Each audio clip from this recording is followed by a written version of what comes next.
Hello students, good morning. Today we are reading lesson number 1 of class 8.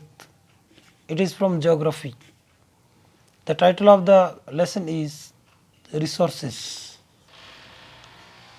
Mona and Raju were helping Amma to clean their house. Mona said, "Look at all these things: clothes, utensils, food grains, combs, this bottle of honey, books. Each of these has a use. That is why they are important," said Amma. "These are resources." Raju's question was, what is a resource? What is a resource? Anything which can be used to satisfy a need is a resource. Anything which can be used to satisfy a need is a resource, replied Amma. Look around you and observe. You can identify many types of resources: the water you drink, the electricity you use, the rickshaw you use to get home from school, the textbook you read are all resources. Your father has prepared a tasty snack for you. The fresh vegetables used by him are also a resource.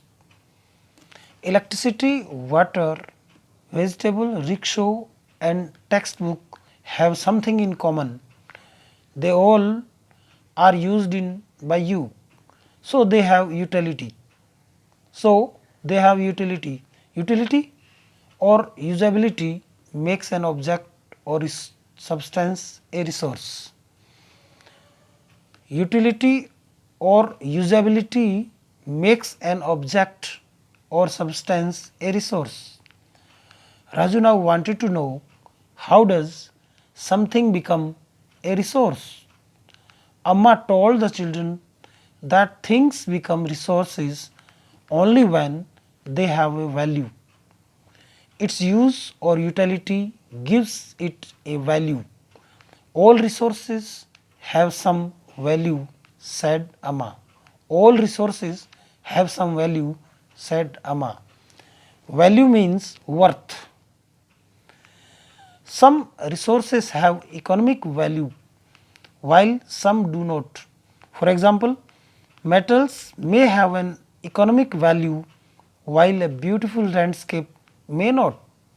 Both, but both are important and fulfill human needs.